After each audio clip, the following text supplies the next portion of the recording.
अभिषेक, ये जो अब जानकारी निकलकर सामने आ रही है, एनआईए ने छापेमारी की है, यानी पाकिस्तान की जो साजिशें हैं, पाकिस्तान क्योंकि कश्मीर में घुसपैठ नहीं करा पा रहा है, तो ये नया तरीका और नया मॉड्यूल पाकिस्तान की तरफ से क्या तलाशा गया है ताकि कश्मीर में वो किसी तरह से अशांति कर सके?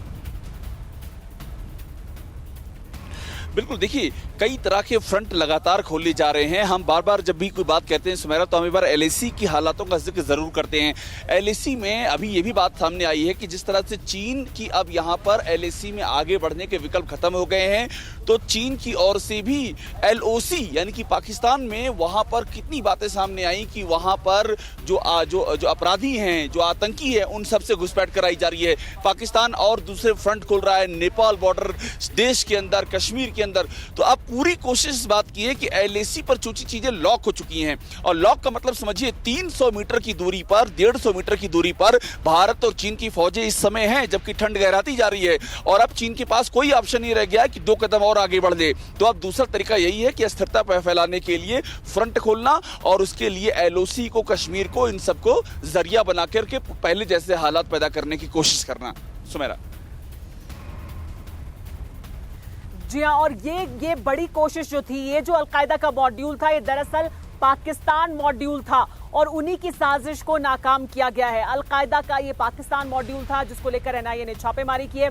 इससे बात करने के लिए हमारे साथ तमाम मेहमान बने हुए हैं। जितेंद्र हमें लगातार तमाम जानकारी दे रहे हैं।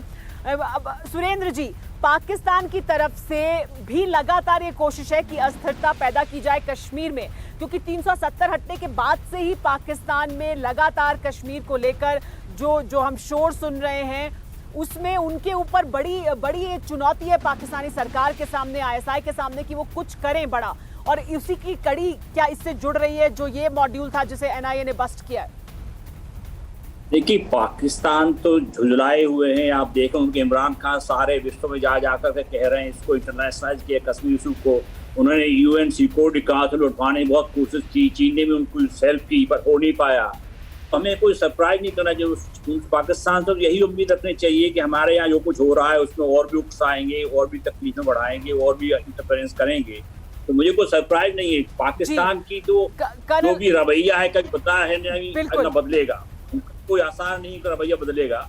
और देखिए, अब आप इमरान खान की कर्नल आरएसएन सिंह, लेकिन कर्नल आरएसएन सिंह, क्या आप मानते हैं बड़ी सफलता है ये, क्योंकि ये मॉड्यूल बन रहा था और उसके बाद, बहुत संक्षेप में सर क्योंकि समय खत्म हो रहा है, आपकी प्रतिक्रिया मैं चाहूंगी इस पर, इस बड़ी कामयाबी पर जो एनआईए को मिली है?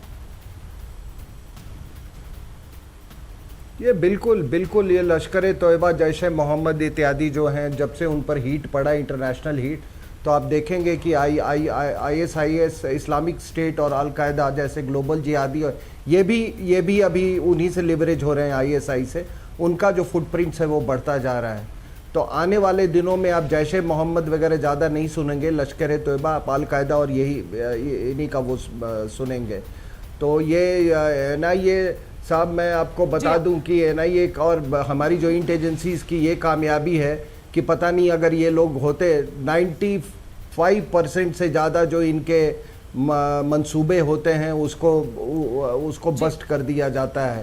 तो बहुत काउंटर टेररिज्म में हमारी बहुत बड़ी कामयाबी है, बहुत वर्चस्व, और हम अच्छा कर रहे हैं और इसी तरह से हमें करते रहना पड़ेगा, क्योंकि काउंटर टेररिज्म में आपको हर समय जो दुश्मन है उससे आगे बढ़कर सोचना पड़ता है। बहुत शुक्रिया आप सभी मेहमानों का हमारे साथ जुड़ने के लिए। क्या आप पर भी बरपा है जालसाजी का कहर?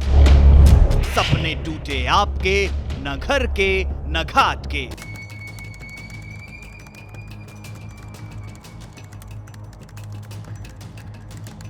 देखिए लूट घर हर रात 9:30 बजे।